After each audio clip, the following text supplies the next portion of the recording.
Fala, estudante! Diogo Lopes, mais uma aula de Química, e o nosso assunto de hoje é o estudo do coeficiente de solubilidade. O coeficiente de solubilidade é um assunto que geralmente traz bastante transtorno aos estudantes.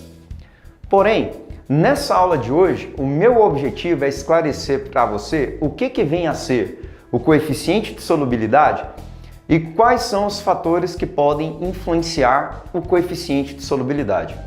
De uma forma bem simples, coeficiente de solubilidade não é nada mais que a capacidade de dissolução em uma solução.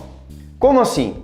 Na solução eu sempre tenho soluto e solvente, sendo que o solvente dissolve o soluto. O problema é que o solvente sempre tem um limite, ou seja, eu não consigo dissolver no solvente a quantidade de soluto que eu quero, porque existe um limite para esse solvente. Esse limite que o solvente tem com relação ao soluto, nós chamamos de coeficiente de solubilidade. Então, mesmo se eu continuar adicionando soluto no solvente, ele não irá dissolver mais, porque eu já vou ter superado a capacidade de dissolução. Agora, a capacidade de dissolução de um solvente, ela pode ser alterada. Como assim, Diogo? Eu posso favorecer ou fazer com que um solvente dissolva mais ou menos um soluto. Isso sem alterar a quantidade de solvente. A quantidade de solvente ela vai ser exatamente a mesma. Porém, quando eu mudo a temperatura do solvente, eu posso modificar a quantidade de soluto que vai ser dissolvida. Só que vai depender de cada soluto e de cada solvente. Um exemplo prático é o caso da água e do cloreto de sódio. Eu tenho aqui 2 béqueres com, ao lado, cloreto de sódio, água a temperatura ambiente na piceta e água bastante quente na garrafa térmica. Então eu vou adicionar aqui 40 ml de água no becker à esquerda, porém água a temperatura ambiente, e no becker à minha direita eu vou estar adicionando os mesmos 40 ml, porém de uma água bastante quente. E logo em seguida eu vou adicionar sal a esses 2 solventes. Lembrando que a água é o solvente e o cloreto de sódio é o nosso soluto. Então eu vou adicionar inicialmente a quantidade parecida no recipiente à esquerda e parecida no recipiente à sua direita. Vou misturar. Aqui está a água quente. Você pode observar que o cloreto de sódio ele teve uma grande facilidade em dissolver na água quente. Já na água a temperatura ambiente, você vai observar que a água ela tá turva, ou seja, tem uma grande quantidade de cloreto de sódio nessa água que não foi dissolvido. Então, isso prova que quanto mais quente a água estiver, mais cloreto de sódio ela vai dissolver. Quanto mais fria a água estiver, ou mais a temperatura ambiente, menos cloreto de sódio ela vai estar dissolvendo. Então, quando nós estamos falando sobre coeficiente de solubilidade, o fator temperatura pode alterar a solubilidade a qualquer momento, certo? Agora, como é que eu faço para ter acesso ao coeficiente de solubilidade? Se eu estou resolvendo um exercício, como o coeficiente de solubilidade ele é fornecido para nós? Na realidade, ele pode vir, de 3 formas diferentes. Uma delas é essa que está no meu slide, quando o coeficiente de solubilidade ele vem escrito em forma de texto. Um exemplo disso, eu escrevi o coeficiente de solubilidade do cloreto de potássio, que é o KCl em água, é de 34 gramas de KCl em 100 gramas de água a 20 graus Celsius. O que eu quero dizer com isso? Se 100 gramas de água estiverem a 20 graus, o limite, a quantidade máxima de KCl que ela vai estar dissolvendo são 34 gramas. Então, se eu adicionar nesses 100 gramas de água, por exemplo, aqui eu tenho 100 gramas de água.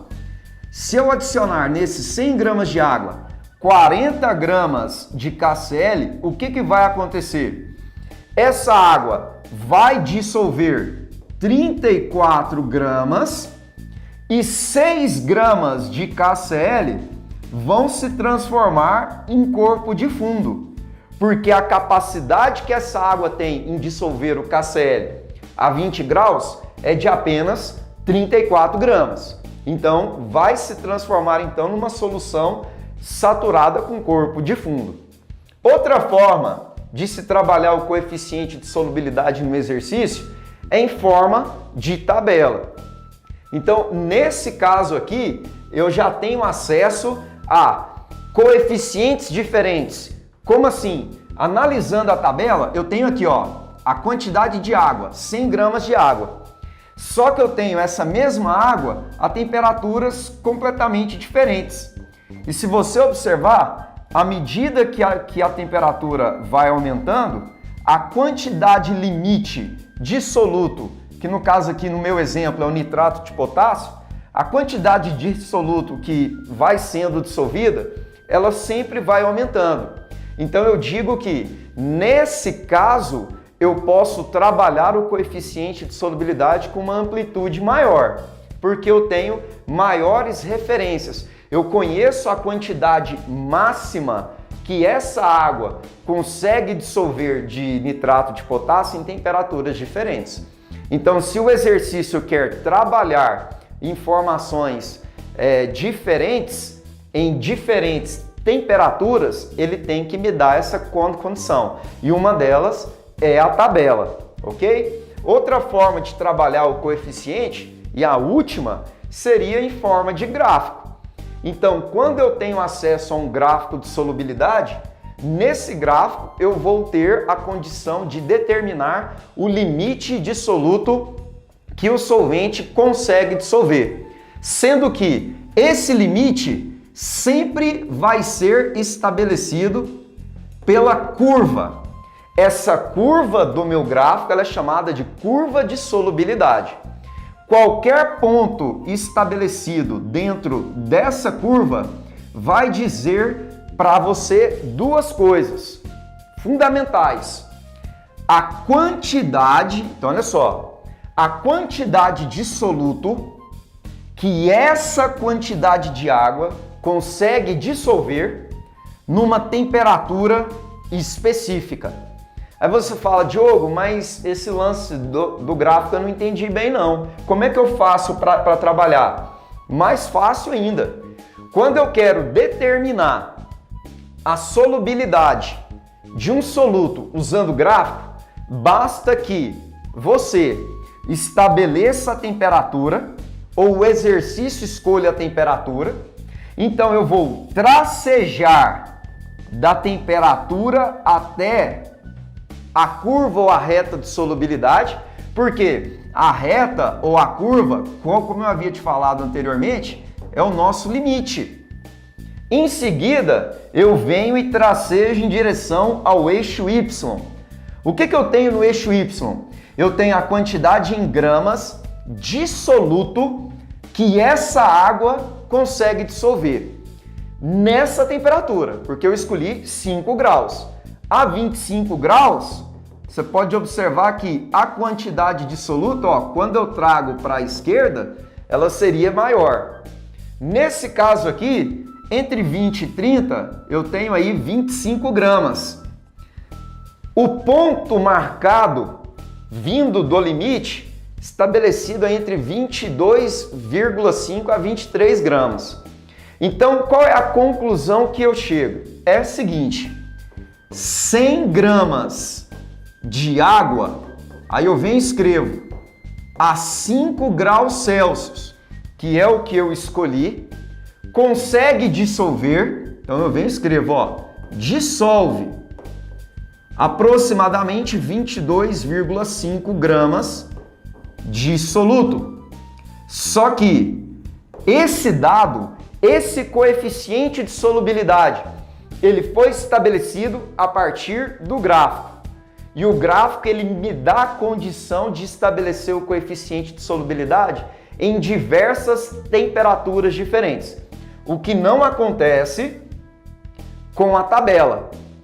A tabela ela traz valores fechados de temperaturas. Quando o coeficiente vem no texto, eu trabalho uma única temperatura. Então, quando nós temos tabela ou gráfico, eu tenho a condição, uma maior amplitude para trabalhar diferentes coeficientes de solubilidade para o mesmo soluto que está na minha solução. E para encerrar, eu posso utilizar o gráfico de coeficiente de solubilidade para classificar um soluto ou vários solutos. Por quê? Esses gráficos de solubilidade, geralmente, eles podem vir com mais de uma curva. O meu gráfico ele tem uma curva apenas, mas nada impede de o gráfico ter mais de uma curva. Quando um gráfico vier com mais de uma curva, isso quer dizer que cada curva dessa se refere a um soluto diferenciado. Então eu estou avaliando solutos diferentes para um mesmo solvente. Estamos avaliando a solubilidade desses solutos em um mesmo solvente. Se você quer estudar o comportamento deles no solvente, basta inicialmente estabelecer um valor de temperatura, tracejar esse valor até cada uma das curvas. Então eu cheguei aqui na curva do soluto A e estou caminhando em direção à curva do soluto B. Quando eu tracejo em direção ao eixo Y, eu vou observar que a 20 graus Celsius, 100 gramas de água dissolve perto de 70 gramas de soluto B. Enquanto que a 20 graus Celsius, essa mesma quantidade de água vai estar dissolvendo pouco mais de 30 gramas do soluto A. Já se eu analisar essa mesma solubilidade de ambos os solutos a 60 graus, observa comigo, ó, tracejei e caminhei. A partir do instante em que eu faço isso, o que eu vou observar?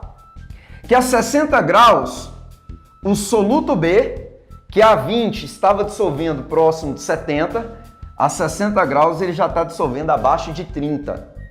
Enquanto que o soluto A 20 graus, estava dissolvendo um pouco acima de 30, a 60 graus ele está dissolvendo acima de 70. O que eu observo com isso? Quanto mais eu aqueço, mais o soluto A dissolve, e quanto mais eu aqueço, menos o soluto B dissolve. Isso quer dizer que o soluto A, obrigatoriamente, ele é um soluto endotérmico. Isso quer dizer que quanto mais o solvente estiver aquecido, mais ele vai dissolver.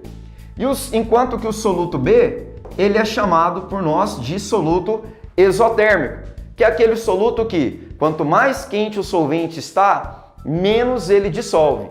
É um soluto que, para dissolver bem no solvente, o solvente ele deve estar em baixas temperaturas. Então, eu preciso ficar extremamente atento com o comportamento que os solutos têm em determinados solventes, ou mesmo o soluto, como ele se comporta naquele solvente.